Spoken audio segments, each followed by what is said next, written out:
हर हर महादेव।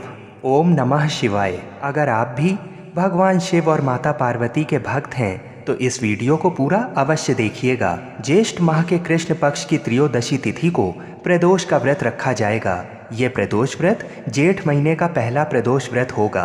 ये प्रदोष व्रत 17 मई दिन बुधवार को रखा जाएगा और अद्भुत संयोग ये है कि इसी दिन मासिक शिवरात्रि का व्रत भी पड़ रहा है। तो आप भी इस अद्भुत संयोग का पूरा लाभ उठाएं और भगवान शिव और माता पार्वती की कृपा से अपने जीवन को सफल बनाएं।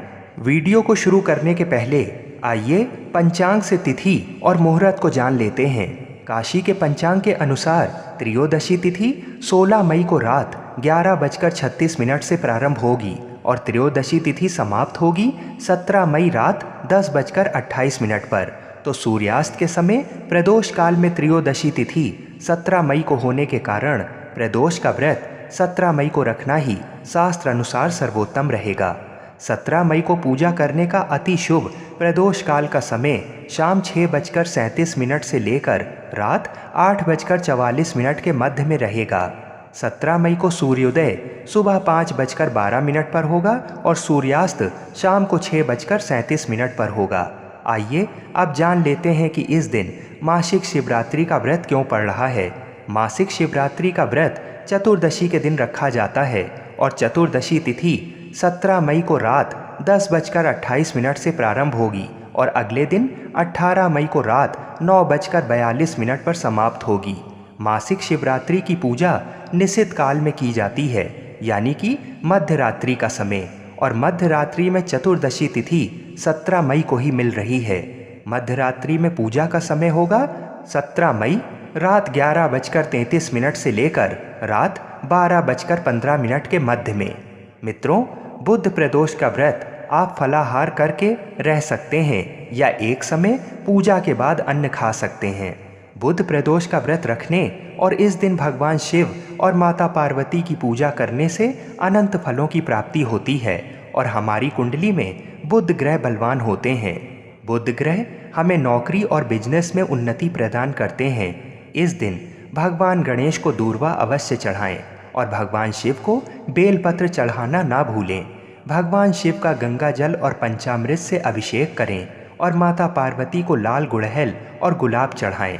पंचामृत दूध, दही, घी, शहद और शक्कर से बनाया जाता है। इस दिन माता पार्वती को सुहाग की चीज़ें अर्पित करना भी बहुत शुभ फलदायक होता है। ऐसा करने से हमारा वैवाहिक जीवन बहुत ही मधुर होता है और मन चाहे जीवन साथी की प्राप्ति होती है।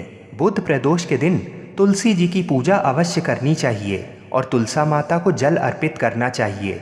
अगर आप जल में थोड़ा सा दूध मिलाकर अर्पित करते हैं तो ये बहुत ही शुभ फलदायक होता है।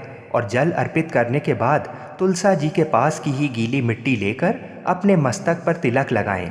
इस दिन संध्या के समय तुलसा जी के पास घी का दीपक अवश्य प्रज्वलित करें और तुलसी जी को सिंदूर भी अवश्य लगाएं। इस दिन बुध से संबंधित वस्तुओं का दान अवश्य करें, जैसे हरी सब्जियां, मूंग की छिलके वाली दाल।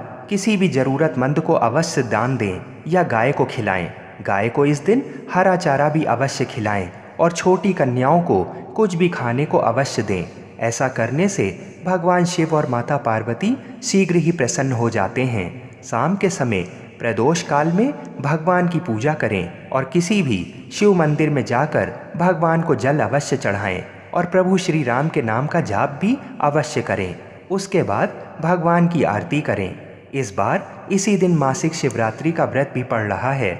मासिक शिवरात्रि की पूजा मध्य रात्रि में ही की जाती है, तो इस दिन मध्य रात्रि में जागरण करें और भगवान शिव और माता पार्वती का भजन कीर्तन करें। मासिक शिवरात्रि के प्रभाव से बड़ा संकट कट जाता है और हमारे जीवन में आ रहे कई संकट टल जाते हैं। इस व्रत में श्रद्धालुओं को रात को जागकर भगवान की पूजा करनी चाहिए और भगवान के नाम का जाप करना चाहिए।